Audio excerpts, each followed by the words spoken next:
Hello everyone. So I'm actually not even sure how long that break was. I didn't keep track. But it was probably around 10 minutes. Thanks for sticking with us through the break. SortOf versus Drogo is going to be our first best of 5 in the semifinals.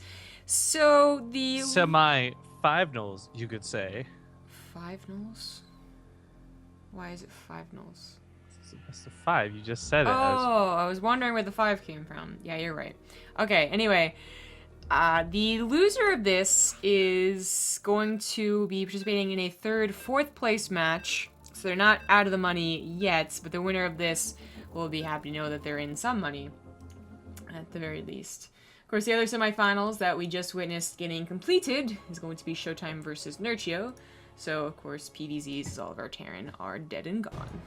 Yeah, I really like the 4 mini players, and I like the 4 mini players in any particular order, even if it is going to be a mirror matchup finals. Although I'm going to be completely honest, I hope it's not.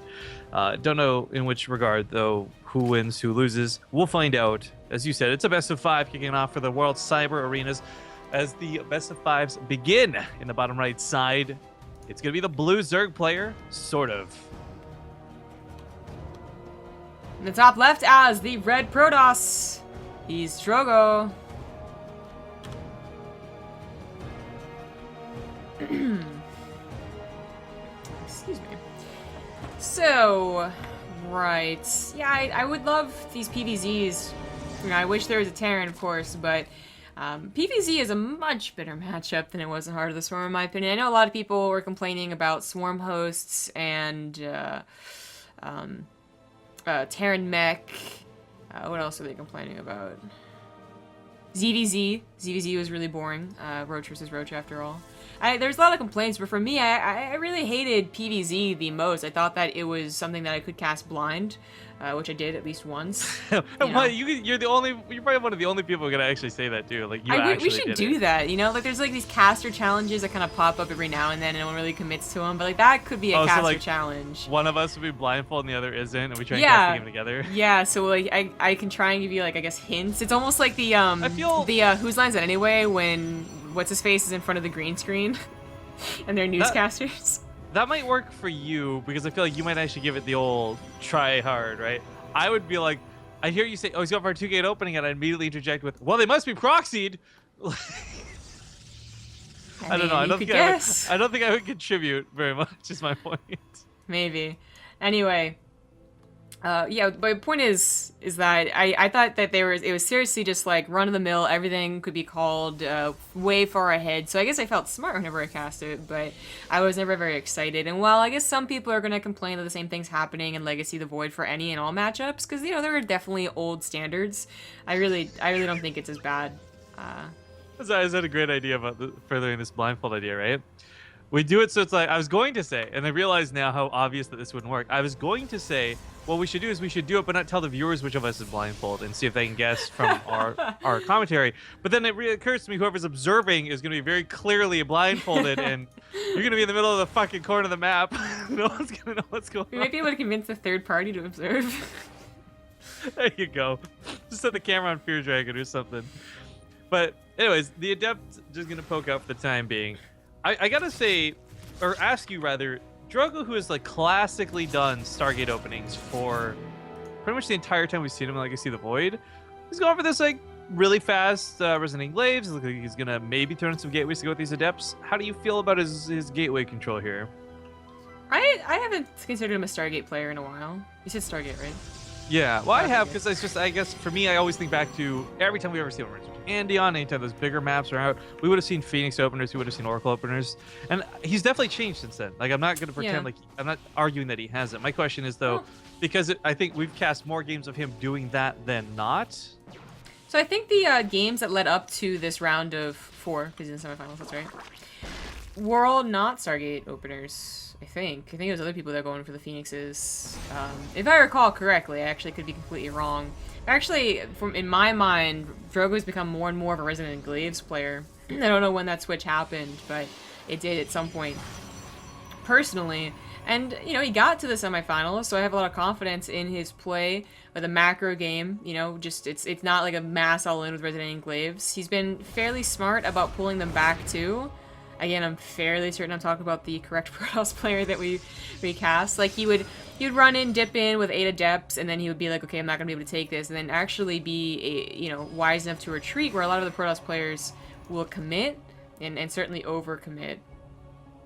But that's just generally good Protoss players nowadays. It's not even, like, because Drogo is Drogo. Like, Showtime was doing the same thing. They got him this far, just wise plays, if they're, like, they have a lot of wisdom. Smart play. Safe play, that is. So we kind of see it here. Like, if he sees an opportunity, he would, but Ling's already on him, so many queens already available. Doesn't look too tempting, so he's going to continue just poking and scouting. Unfortunately, while doing so, his intention is entirely just away from the main base. He doesn't have a scout on this, just barely on a couple of Lings as they unloaded. And he is going to transfer over, so that's going to be a mistake. He has to transfer away and try and micro elsewhere, and that's just not what you want to do when you're playing with Adepts. I do like that sort of pull to the drones. I don't think Drogo really could have target fired, again, dealing with these Lings that have already killed 10 probes, but on the off chance that he did not want drone to go down for nothing. A couple of drones do go down, and that's good because he really needed to equalize this. Unfortunately, Adepts bug out against the Lings. Overload drop did not play it safe. It went in for a scout, it looks like. See, it was behind that Twilight Council, but the Lings also could have done that, so I don't know.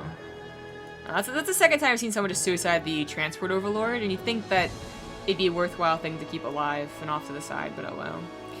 So at the end of the day, we do have equal-ish worker counts. SortOf was getting, I thought, quite a few roaches, but he stopped, and it seems it was just for the Adepts, not a big deal. Baneley Nest comes down, and he did get +1 melee, so I think this was his true plan all along. He just had to deal with the Adepts first. And a 4th base is on the way. Drogo's Adepts, you know, they got some damage done. In terms of scouting, however, they kind of saw what, you know, I saw up until Baneley Nest. They saw Roach Warren, they saw Roaches on the way out. They saw an Evolution Chamber, a single one, which I think, especially with this Lucid Phoenix scouting the Baneley Nest, he'll know it's for melee. Like, it's just the thing to do right now as a Zerg player. Some Zerg players are still using Roach Ravager and Roach Hydra and Lurkers and whatnot, but a lot more Zergs, especially on Frozen Temple, it feels, are going for Ling Baneling. Yeah, I mean, Ling Baneling became popular for a while, too. I mean, I really think the best reason for it, too, is when you do see people do what Drogo's doing. You get charge lots, right? Whether it's charge lots warped into attack mineral lines in the main and try and kill a hive, or whether it's just fluff and buffer to the army, nothing's going to tear through them faster than Banelings will. Mm-hmm. I guess, actually, all things considered, that is sometimes the essence of time, right? Like, you're trying to save your hive in the main, you gotta kill them quickly, not eventually. Mm-hmm. But at any rate, the Adepts are coming in for some more damage. He already shaded out, so he's got a retreat path. Doesn't really get much for it. Yeah. He's keeping them active, though, in place of, like, a Warp Prism or more Lucid Phoenix, because, you know, you want Guardian Shield and Force Fields eventually. You can't just use all of the energy. But now the Warp Prism is ready to go, and this should be providing that scouting and the tiniest bit of map control, whereas the Adepts were getting very dangerously close to just being, you know, chased down. Eventually you're going to realize, oh, my Lings can chase down 8 Adepts, and I don't have to worry about the army following suit, because at this point in time, Drogo's army is way too small to have all of it in the middle of the map. Even with a recall would be very dangerous and unnecessary, really.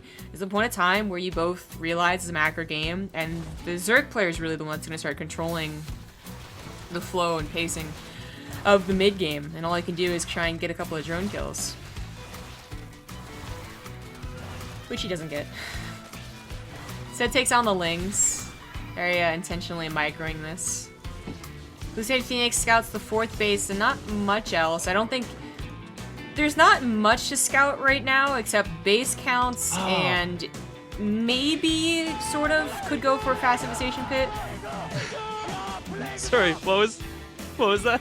Maybe he could go into a fast infestation pit, but if they're going to go for Ling Baneling Ravager, they're usually going to at least attempt one big attack, so that's really what Drogo is looking for. Oh, Baneling's still down here.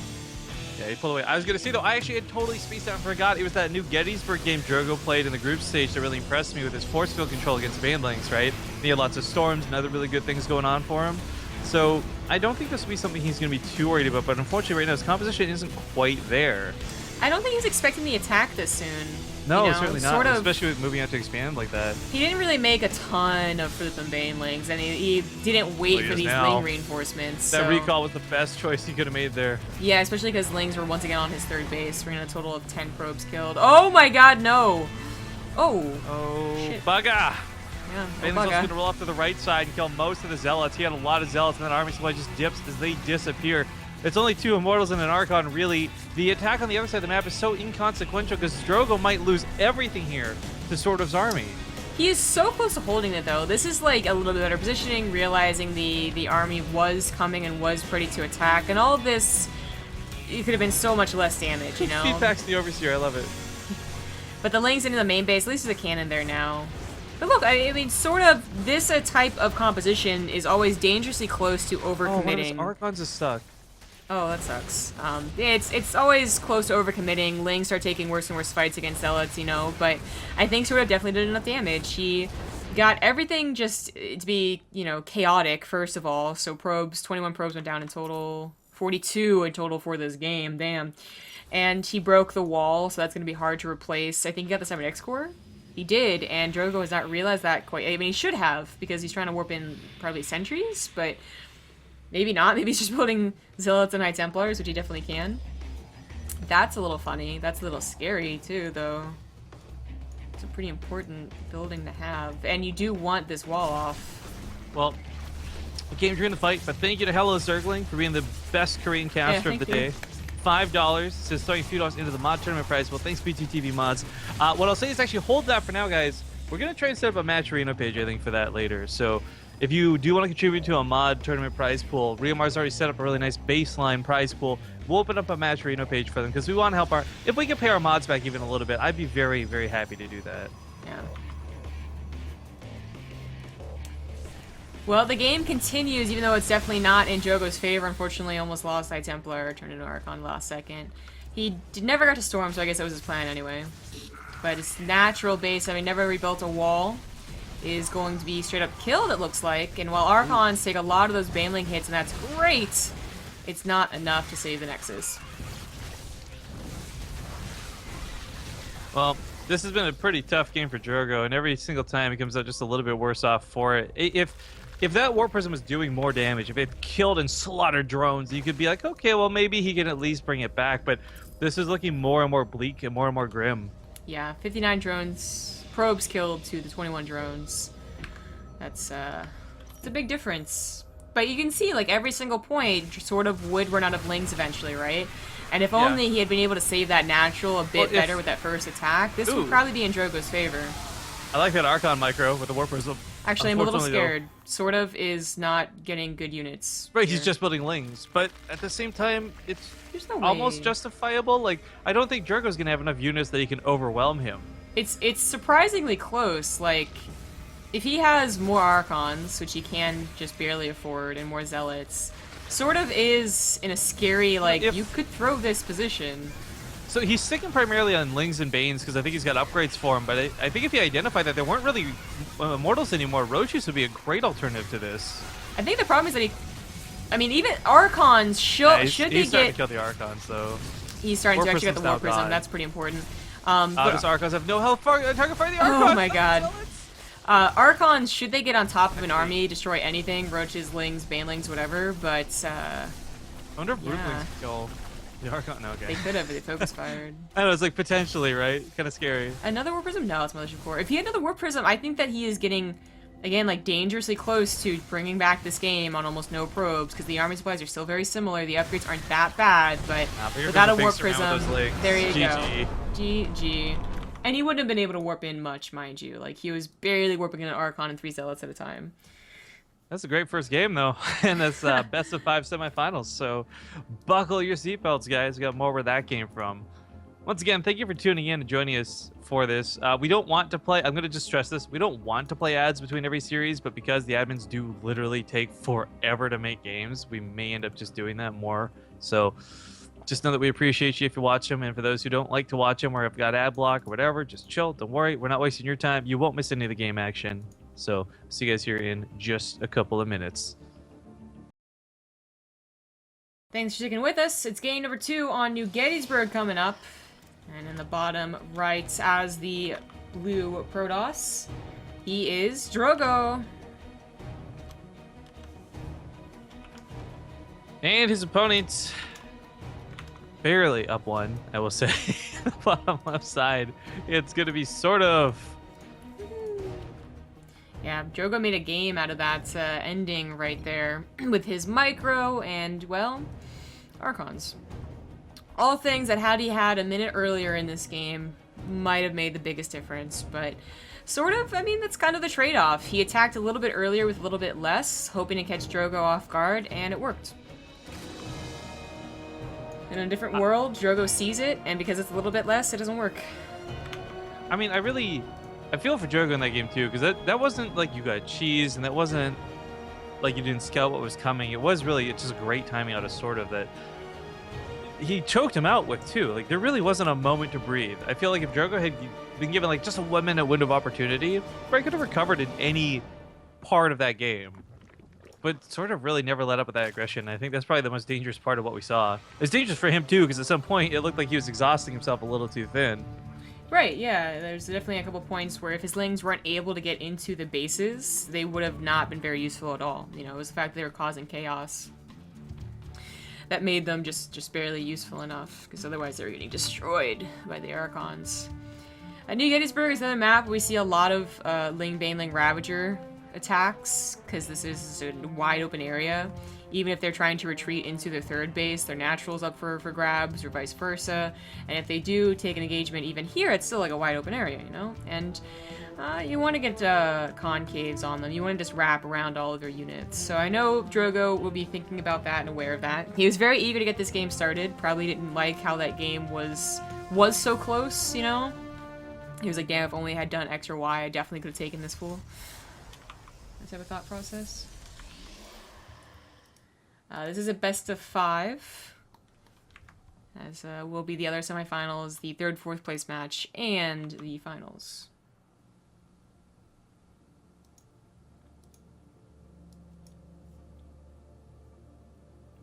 So I guess there's some drama going on with Shoutcraft and Nathanius, huh? What? Why? some Reddit guy called out Nate for like, yo, he doesn't know what he's talking about. He doesn't know how to play Cyclones, blah blah blah. And then made some comment like, if I lose to like a best of 3 in Nathanius, I'll kill myself or I quit this game or something. So Roddy's like, I'll put up money and cast that show match. So I'm not sure if that's Roddy having Nate's back or totally scumbagging him over. Same changes out of 2-1-1. It's too good. I love watching stuff like that. I would hope Nate answers the call. I believe in Nathanius. I wonder what he said to the so-called called out. Like, I just looked at the thread. Yeah, I'm not watching the cast. Obviously, I have no idea what was said, but I think it's funny nonetheless because everyone gets that viewer at some point, right? Like we get all the time. Are these guys Bronze League? We don't know. What really sucks is that a lot of the time, okay, sometimes it's true. Like we miscall things as all casters do, or we don't know. Like, does he stop at X or Y? But most of the time, it feels like either the viewer wasn't paying attention to like a minute ago, we were explaining possibilities, right? Or that they just really do cherry pick, you know? Or the caster was completing a sentence but had to do something else, or completing a thought rather, but had to do something else and never got to complete their full thought. It's like, I'm pretty sure Nate knows standard Terran builds, but there's 1,000 reasons as to why he couldn't explain himself fully and be called out by a Twitch user. Anyway. I'm curious to see if that will be an actual match that goes on. I will certainly tune in if it is, just because I want to watch somebody get slapped down. But Oracle comes across the map, and unfortunately, there's not really a lot of room to do anything with this. The queens are well positioned out of SortOf, and Drogo has to back away. Yeah, opening with double Oracle, too, out of the single Stargate is not too uncommon. In fact, if you pair this up with the Depths, you can get some damage done, but Drogo's not going to do that. He is going for a really quite quick third expand. The Oracles ideally will scout any Lings running across the map, although it's kind of difficult when they're on the bridge here instead of the north. But even if they don't, they can come back and help. Drogo has some pretty good SimCity, though. He even sacrificed like a mineral patch to put a pylon down there to have something to focus his army around. You know, not let them get surrounded. 3 drones went down. the oracles? Ooh, what? Oh, I turned off clans. Oh, there you go. I knew I could do that. You can't say differently. How did I do that? Control Shift C. Oh, okay. I thought that's what I pressed, and then something else turned up. Okay, anyway. Charge is on the way fairly quickly. I'll see if Drogo reaches for Storm fairly quickly too. That does seem to be a response, not the only response or necessarily the best response, but it does seem to be one of the responses against mass Ling Baneling with a handful of Ravagers. Certainly something that we saw, I think, like Billowy, like one of the Kreen Protosses doing every single game, because he was so well aware of the possibility or the consistency of Zergs doing this type of play. It's it can work. It sometimes gives you so few units on the ground without that spell that it doesn't work. I'm a fan of it, and I think just going back to what we'd referenced before with previous series, it was this map I was referencing in game number 1. I'm going to bring it up again, where Drogo actually had really good force fields. He had really good storms. He took pretty good fights. And I like watching storm control when done correctly. If this works versus Sort of once, it'll certainly work versus him again later. Both these oracles getting a little bit red. Oh my god. Yeah, they are. They scout roaches and lings that weren't committing to anything anyway, so it's kind of funny. A bit late in the scout, didn't matter. Overlord goes down, was trying to scout exactly what's going on here. It saw a fairly fast Temple Archives, not researching quite yet though, and, you know, had it lived longer, would have seen the production burst, but it's not like SortOf's ready to attack either. He's still running up, getting a 4th base, saturated, and soon he will be getting a big army, certainly to take on Drogos, but yeah, Drogo's not reaching for that storm. He is reaching for faster Archons, which you saw last game. Had he had maybe 2 more of, maybe he holds, well, 2 more in a better position against that first attack, right? Maybe he holds. It's sort of, here's the trick, I guess, to a lot of what the Ling Baneling users are doing, right? Like, there's people that go for a lot more Roads than Ravagers, you know, whereas some Zergs only go for, like, literally 8, and that's the perfect amount. There are a couple of Zerg players who are adding on that Spire to fake transition to Mutas. That's what Snoot was doing, and then would go back into pure Ling Baneling. And then there are, of course, some people who will actually fully transition out into Mass Mutalisk, and that can be as deadly as you all remember in Heart of the Swarm, even against someone who did open up with a Stargate, or even, you know, double Stargate can still sometimes work if you get on top of the production fast enough. And unfortunately, Drogo has not scouted it yet. It's there next to the Evolution Chamber, so it might never be scouted. The War Prism's going to want to go into the main, the Oracles are going to be on top of the army most of the time. That could be a deadly transition. And he's saving a lot. Like, he's not even going for a Ling Baneling attack first. This is going to be straight into Mutalisk.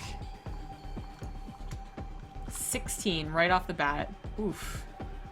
Oof. That's going to be... Okay, so there's 2 sides to this, right? Like, on one hand, that's a lot to surprise somebody like Drogo with. But on the other, if Drogo has Archons and potentially throws out another Stargate, this is also something that's totally manageable. You don't need to scout it, though. Unfortunately, though, yeah, everything looks like it last game and not at all like there's something new and crazy happening. And loses one of the Oracles, so, I mean, that just lessens the chance this gets seen. Yeah. At this point, it's like...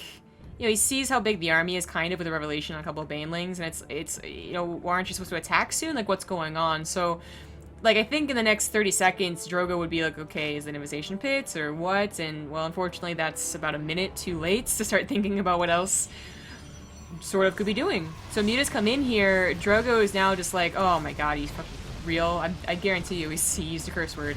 Because he has no blink, he doesn't have a second Stargate. This Stargate could actually be destroyed if he starts to use it. A bit of Artosis Pylon gets rid of his Warpins here, and he's just going for an all-in, because that's all he really can do. I don't think this is a bad... I mean, it's all-in, but I guess it's more base trade territory than anything else, and I don't think this is a bad option. It really is the only thing he can do. Other side of the map, though, catches a couple of these queens. That big cluster of Banelings, though, looking to collide in. The Zealots and Adepts are pulled back immediately. The Archons don't spread very well, but they do soak most of the Banelings. If this allows enough Zealots to live, the Immortals will chew through those roaches, and these Lings won't even matter. But 44 more Lings are on the way. They've got +2 weapon upgrades, and Drogo just warped in Stalkers instead of Zealots. Yeah, well, here's the thing. The Stalkers, you know, the only thing I can shoot up against the Mutas, and he knows that those Archons are so close to dying. if those +3 weapons finish, the Stalkers would actually be a completely ample response to the Mutas. But being stuck on +2, that Forge still being unpowered, this is huge. Llama Bin's gonna roll in, and they're actually gonna want to, I think, target the Archons or the Stalkers, but it takes a lot of Banelings to do that, and he has all types clumped up. Does Drogo actually do it here? He's breaking the Mutas. If oh my else, god, it's so close. Stabilize the game enough to still play this out, because he's still he has. good on his side of the field. He has all 4 bases. I mean, SortOf has 4 bases as well, and they honestly have decent worker counts for each of them. So close on that War Prism. Oh the game kind of just continues. Oh my god, the Warpins are huge! The Ravagers are cool. He had an Archon. Let's gonna get it. I didn't even realize he had an Archon. Yeah, he scooped it up at the last second to save it. Touch Doesn't it. have many shields on it, but between that's damage and the Zealots remaining, SortOf's in a lot of trouble. Yeah, and This he is really... this is like that last game though, where he's got money, but he's struggling to get units out. Yeah, that he was reacting to an all-in with an all-in of his own, right? He was just like, just get as many buildings as possible, and I think I got this. And in doing so, used up all of his larva on, again, kind of inferior units, this time without even a Carapace upgrade. The +3 was stalled out for that pylon being broken, so that's why it took so long to finish, but it's back up. Mutas are all done, and SortOf would take a long time to get up to a decent amount of mutas. He could start very small, 3, 4, 5, 6, but that's not going to get you very far, knowing that he knows like how much damage the mutas did. He knows he got into a couple of mineral lines, but it wasn't devastating. And to go back into mutas might just be suicide. But sticking on Link Baneling isn't that much better. So, I mean, that was so cool for a lot of different reasons. On one hand, you've got SortOf, who looked like he was kind of up shit creek with that defense. But on the other, Drogo initiating that base trade was forced to from the get-go. Like, that wasn't really, I feel, his decision. That's something SortOf forced his hand into. So you gotta wonder, like, did SortOf actually end up hurting himself more than Drogo in that situation? I think this is the one time in, like, hundreds of games where that all-in response was not only the best option, because oftentimes it is the best option, but it's an option that actually will work in Drogo's favor to get him the win in this game. SortOf really does not have a very good army. Even if all of his Banelings explode exactly on the Zealots, there's really not that many Lings to go up against Archons that will have +3. Counterattacks are the best way to go, buying some time to get to the hive he just finished up. I think he wanted to go for a Greater Spire, but it's not going to buy enough time. The Archons are going to soak up way too much here, especially with the micro. 14 probes went down, but more Zealots being warped in, and SortOf just can't get good units. Krankenwagen! This is Riomar in chat. I don't know what that means, but it sounds fun to say. More Archons getting merged in that front line, too. As if these ones already were hard enough to deal with. Okay, I really didn't expect Ultralisk. I don't think that's going to cut it. I mean, the logic here is there's no immortal, so maybe he thinks, okay, this is a unit I can get away with, but he's so far behind, and he's not going to have that bank that he had been enjoying up to this point. I mean, he can build, like, maybe 2 Ultras max. Archons aren't bad against Ultras, though, which is why... Yeah. Well, in the Legacy of the Void intro, they certainly aren't. If only they really could go 1-to-1 like that. GG. Well played. Drogo brings it back to tie it up 1-1. Boom, da boom, da boom, da boom. I think the rule is we don't see the lobby made by the admin within 10 seconds. 20 seconds. Then we just go to a break. Yeah, I'm gonna be right back real quick. Of course, the players want to get as fast as damn possible, but it's not going as fast as damn possible. So, we're gonna go to break. See you guys in 2 minutes. Thanks for watching those ads. Drogo to be back for 30 seconds, so we'll be starting very, very shortly. Nice. Yep. Apparently, Scarlet is beating Beyond. That's cool. She's done it before one time, so it's not super crazy. Once. We actually, So I mean, cool. that was an old statistic. It's Well, been months you gotta now. consider though, it is the best of one, so you only do have to beat him once. Well, yeah. So what we're talking about is that it's like, I think, almost 2 months ago at this point. No, I want to talk about something else more important.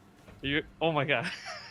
No, sorry, go on. You finish your thing. Okay, almost 2 months ago, she had mentioned that she like commonly practiced with Beyond, and she was like on like a, it was like 1 in 30. All right, like she was she was not going well against Beyond. And the one game that she won was like a Nidus Worm all-in that worked when it really wasn't even supposed to. Is how she explained it. So the fact that she's beating him in a macro game is pretty damn impressive. Do you follow Grace Helbig on Twitter? I do. That picture she just posted. It's a great picture of her. That's just like role model material right there. Here we are into the third game. It's all tied up, and we're going into Frost. Excuse me, in the top left, as the red Protoss, he is Drogo. Yeah, tied things up 1-1. His opponent's finally opposite of him in the bottom right side. Going to be the blue Zerg player, SortOf.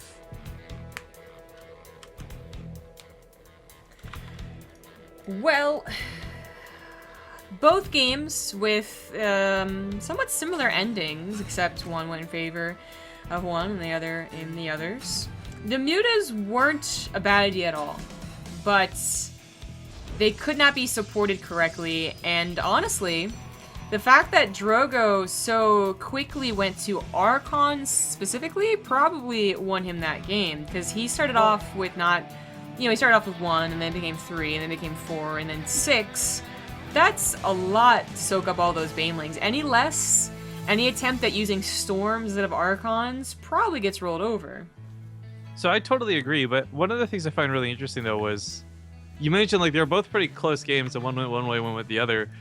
And that's what I enjoy. Like, this is the type of well-matched series that I hope we get to see 5 straight-up games of. You know, it might be long, sure, but it is pretty tight.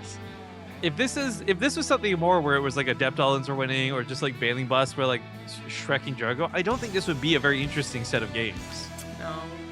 Well, maybe either one of them at this point could think they need to change it up, sort of just lost a game, so maybe he's more feeling the pressure, but he tried something a little bit different anyway, so maybe he goes back to just Baneling Roach all-inning the guy.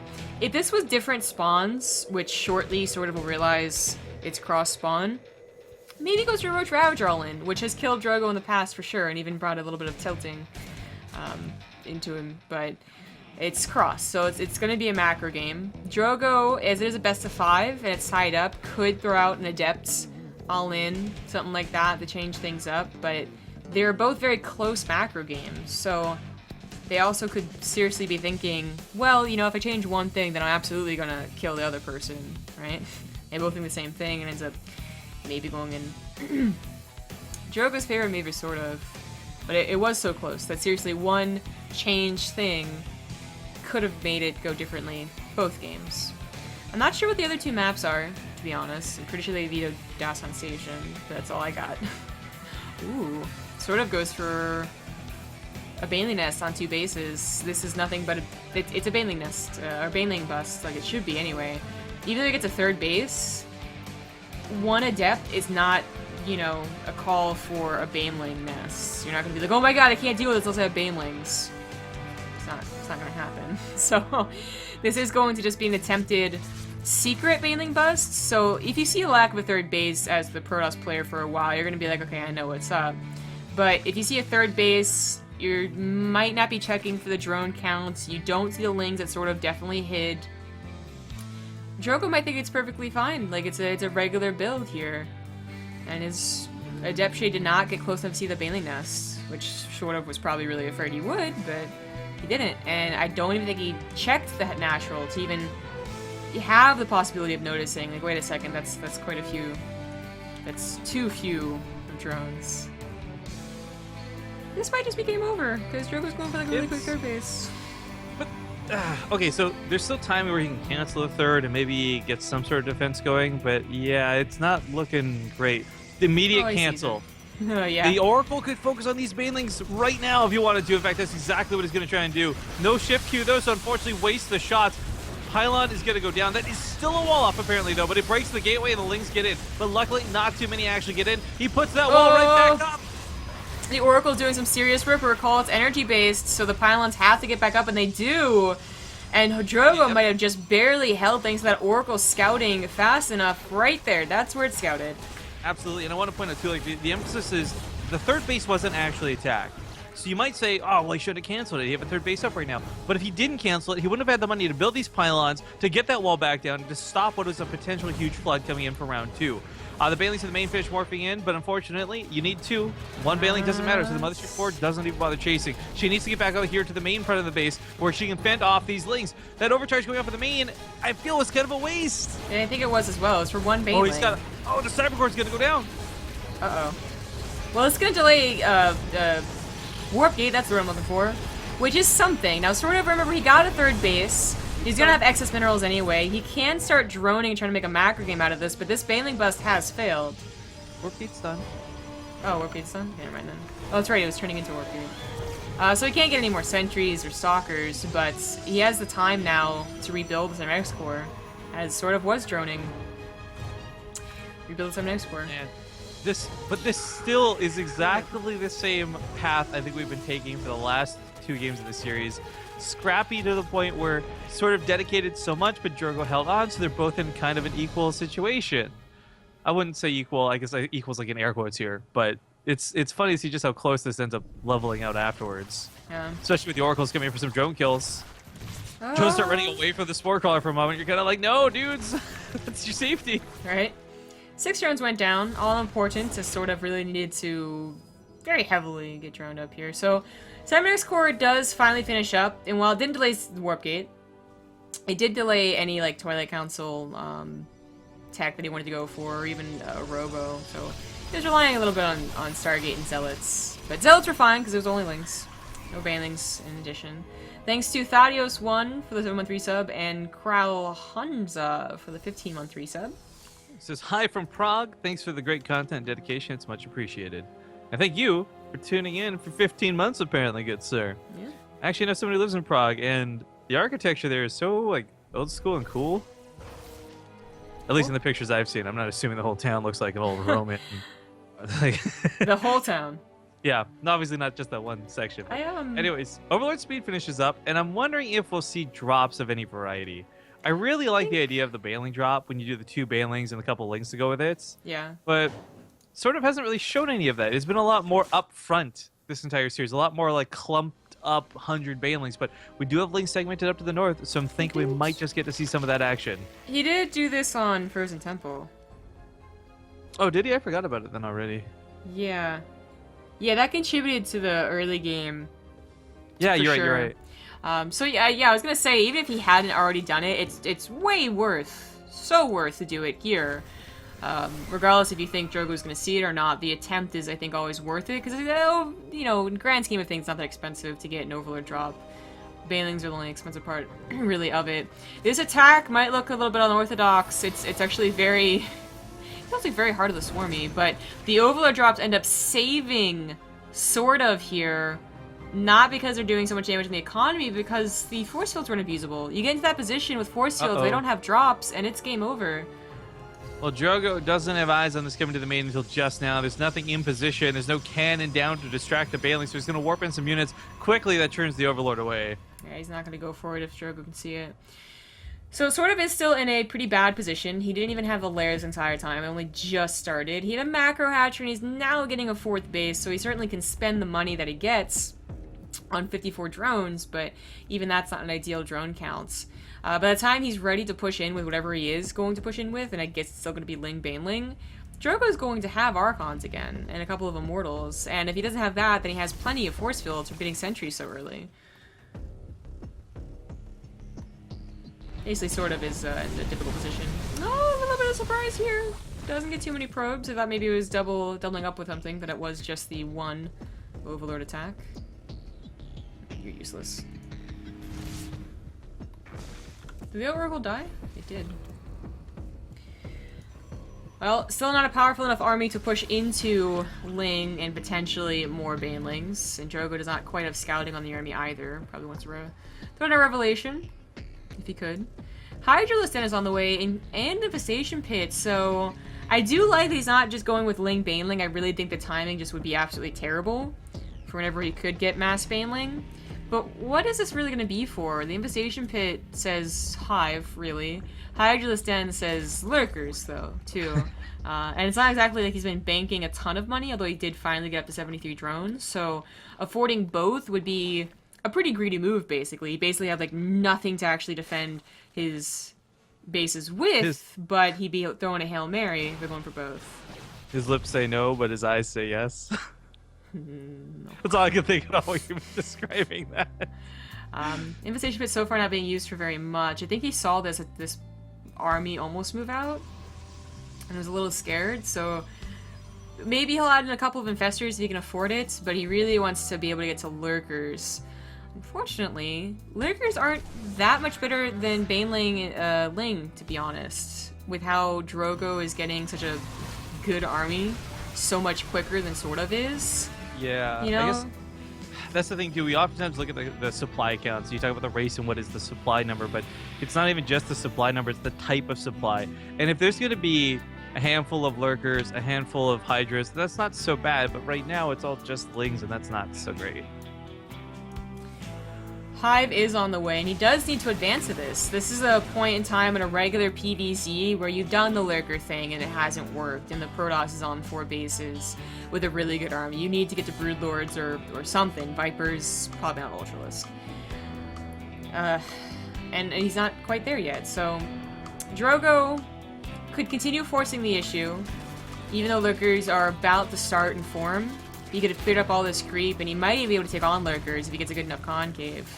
Or gets them split up with a back attack here. But he still has to be a little bit, you know, he still has to be careful. Make sure the Observer doesn't die. Make sure the Sentry's not on the front line, just getting absolutely wrecked by the lurkers, which is very possible. He has a lot of them after all. Zealots, unfortunately, were not timed very well. No, it was a massive surround.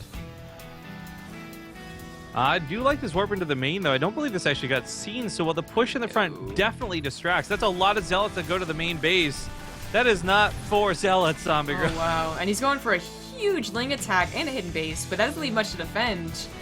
No, the lurkers come in, though, and actually, it looks like there is detection for it. I wasn't sure if there was or not.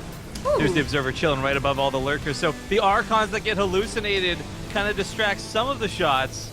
And this goes really well for Drogo on the attack. He just warps it. Oh my god, is that how many gateways of warp-ins is that? 14! That's 14 Zealots he just warped in. Meanwhile, on the other side of the field, he's resolved to just lose and give up his bases, I suppose. He's going to try and end the game on SortOf side of the map, where SortOf can end it on his. But as you pointed out, there are hidden bases in the top, right, in the bottom left corner of the map. So if SortOf can kill enough, maybe come home defend. I still think the problem is Drogo's army walks over it every single time. Of course, it came down a little late, but it would have been broken anyways with the amount of Banelings. A lot of drones going down, so it really won't have any by the time things get calmed down, I suppose. But an Ultralisk Cavern? I don't know why he would reach for this. Desperation, I guess. GG gets called, and Drogo takes game number 3. I guess nothing out of that hive would have helped that situation, but yeah. Drogo takes the 2-1 lead here. The next map will be... I think they did the vetoes in chat. Maybe not. They did. Galactic Process. And the 5th, I don't want to figure it out. That'll be a surprise. Maybe we'll get nothing but ace match in the semifinals to make up for all the 2-0s in the round of 8s. Maybe not. But as always, we're going to go to a break. See you guys soon. We are back and getting into Galactic Process. Are you a snake now? I'm just letting the air out like a balloon. I'm just saying, the Slytherin thing may not have been such a joke. Ah, man. It's the one house I'm definitely not. Because, like, the... No, the house you're definitely not... No, the house you're definitely not is you are definitely not Ravenclaw. And here's my logic on why. Okay? And you may not... You hate me for the Slytherin comment, whatever. But you're too much of a main character to be in Ravenclaw, okay? Ravenclaw had a couple main characters, though. No, but what I'm saying is you're too much of a main character.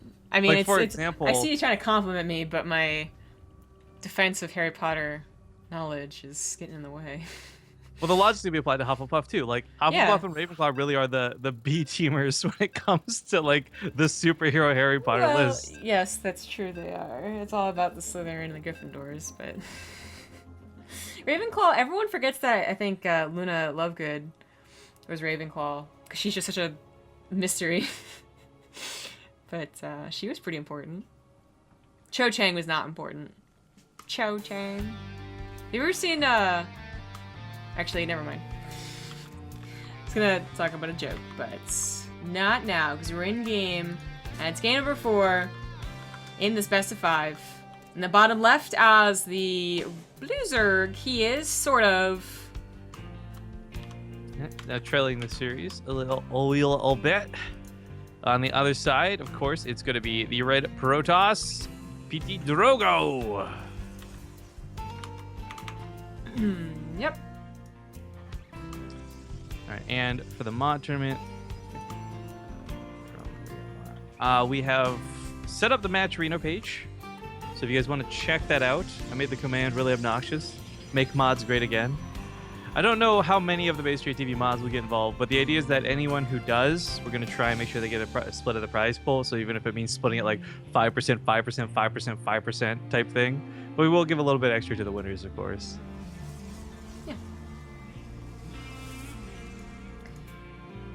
Galactic process can be tricky because of the rocks and how does the Zerg play around these rocks. They break them super early, and with sort of being so Ling focused in all 3 of these games so far, I expect the same in the 4th, and he could break down a lot of these rocks. With Drogo going for the diagonal wall off, though, I think he was the guy that was going for this as a 3rd base too. Interesting. There's not as much, like, what's the word, overconfidence in having 3 bases defended easy peasy. Some other Protosses, like I think Showtime, the other Protoss left in this tournament, will wall off at the front here and then take this 3rd base, you know, pretty quickly too, because you have a lot of safety, and then not realize the rocks are being broken down or something like that, right? Drogo might still never scout the left side of the map, and that's still concerning. He will have a diagonal wall off with an adept or whatever in the wall that will at least be able to hold on and scout for him, even though it's the last minute scout. But that's a ways away. A lot of things have happened between now and then. Sort of could change things up again. He's been going Lings consistently, right? But he's been adding in different follow-ups or different ways of playing Lings. So the follow-up with the Spire, in that one macro game. Last game was probably out of desperation than actually wanting to go into Lurkers, but he did showcase he can go Lurkers, and he can also go for a all-in, which he's not going to go for again here.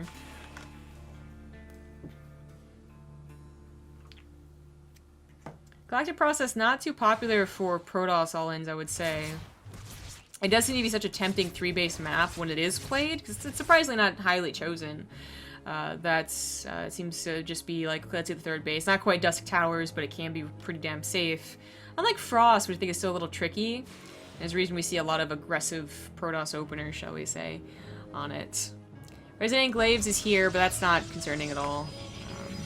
It has just been Drogo's opener for the most part, except for the I guess he played 2 Stargate games and 2 Twilight Council games, splitting it 50-50. So a little bit unrelated, but definitely StarCraft related. I was just going to comment how much I've really enjoyed, I tweeted about this a little bit ago, seeing StarCraft in the top row on Twitch again for all games, which is really cool. But what I love more so is that it's not just one, like it is mostly Total Biscuit, make no mistake. Like Total Biscuit streaming, somebody's bringing it up that list. But what I love is still seeing a lot of other StarCraft streams still doing well through this. I mean, first up for us, we talked about this during the break. We expected to have like 100 viewers for this cast today, guys. 1,600? It's fucking insane, especially with other big things going on.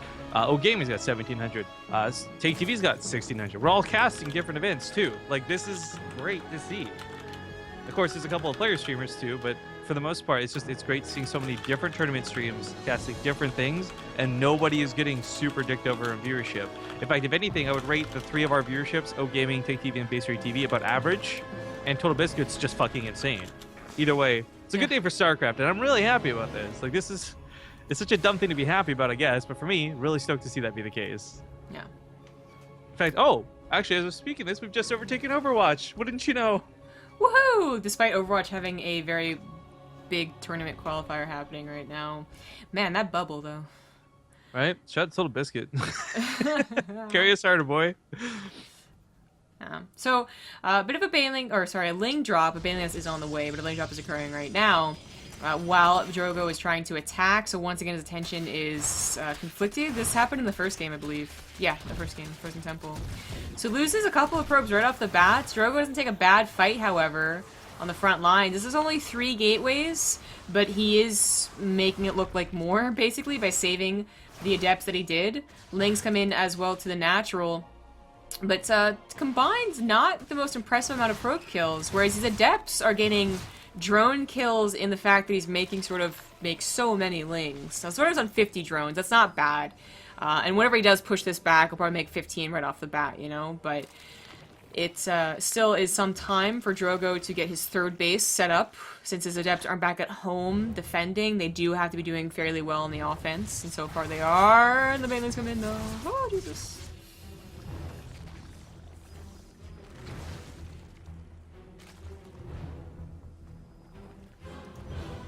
Oh, warping in the best he can. That's a lot of adepts. For Drogo's sake, if he splits, if he doesn't eat these banelings to the face, I think he should be okay, but that's still a tall order. And splits the first set over here. The banelings eat. Not bad. That could have been better for good. both sides, I suppose. He had links around the rest of the adepts, and Drogo, he'll always be at risk of over-dedicating to this now that banelings are out. Oh, I don't think he realized banelings were there. Just shaded right into one. But he picks up whatever he can, and he's starting to warp him back at home, realizing this isn't going to get that damage that he wanted. But 8 drones is not bad. Plus, as I said, a lot of time not droning for SortOf, who does fall down, as he also builds a couple of structures. And Drogo has his third setup. He has Militia Core. He is missing pylons, I would say, but he's getting them now, just in case SortOf was going for an attack. And his Warp Prism is here, so, you know, if SortOf was going to attack, there's a lot of options to defend as well as pull him back. But SortOf, as we know, is going for a Hydralisk Den, so as I said, mixing things up beyond the Lings and Banelings. Fortunately, Drogo has not seen the Hydralisk Den and might not think about scouting if he really is in this mindset of, like, I think he's going to go Ling Baneling, I think he's going to go Ling Baneling. But, you know, he got surprised by a Spire. I hope that he would remember that, to know to scout. Regardless of the scout, however, it's not as extreme as not scouting a Spire, you know? You don't scout a Spire, you have, like, literally the wrong composition, nothing but things that shoot on the ground sometimes. Against Lurkers, you might be like, oh shit, that's not Ling Baneling Ravager, but you still have Immortals and Force Fields and hopefully an Observer over your army.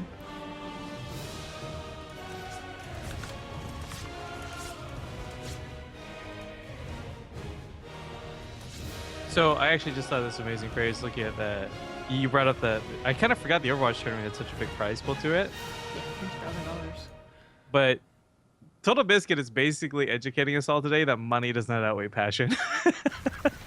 Yeah, well, I think every Overwatch tournament has been proof of that, actually. Money,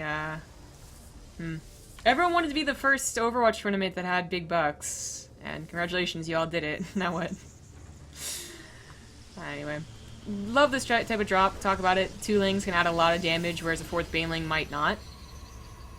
Upgrades finished up for SortOf, but Drogo still ahead a little. I didn't realize SortOf got both upgrades for his Hydralisk and for his Lings here.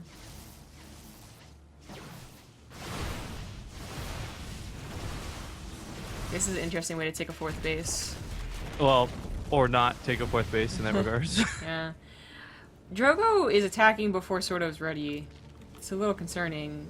SortOf has enough minerals and gas to get to Lurkers, but he doesn't have any room. He's getting overloads right now. He's supply blocked, and he's going to lose a base for it. Oh, snap. Probes are going down, though. The Banelings did hit in that natural. 3rd is being attacked by Lings, so they're trading on a workers killed, but Ling shouldn't be able to tear down a base. Drogo will definitely tear down a base and might even continue his aggression. He has force fields to use, remember, so you gotta be careful not to let him on that ramp. Where did those Lurkers... Oh, wow, he shaded into this. Wow. That was a really aggressive jump in. I actually didn't think he was going to go through with it, but gets on top of the Hydras right away as I lose my ability to pronounce R's. The Archons, unfortunately, are going to go down on the front lines. They're the first things to go, but the Immortals are still alive on the backside. Those Lurkers, if they unburrow, are as good as dead. But GG gets called and Drogo, oh man, takes the series 3-1. After that very rocky first game, after as crazy volatile as it was, I wasn't sure this was going to be his series, but GG's. Yeah. He'll advance to the winners match, best of 7. Ooh, I want Drogo versus Nurchio now. I'm sorry, I don't even remember who in the bottom half of the bracket, but I want Drogo versus Nurchio. Yeah. SortOf is going to go to the 3rd, 4th place match where, excuse me. Sorry, Rifkin. Where he'll have a chance to battle it out to win money still. The other semifinal will be coming up hopefully as soon as possible, I guess once the vetoes are done. But it's going to be Showtime versus Nurchio. Okay, PvZ's on hang on. both I have a video. You don't know who H3 is, right? Sounds familiar. Okay, hang on. You need to put this on stream. This is exactly the embodiment of how I want to react every time you burp. I don't need to put shit on stream. Please. So much. God, fine, here. I can't believe someone actually made a compilation video of this. This is amazing. Well, we watched that. All right, guys, thanks for tuning in. Thanks for watching. If you haven't checked it out, we just put up the mod Matcherino page. We've also got a balance test map Matcherino page. So there's a lot of cool stuff coming up in the next couple weeks of BaseTradeTV. And if you've ever wanted to throw a couple of bucks towards esports, you can do it this way pretty easily. So again, stick around. We'll be back with the other semifinals ASAP.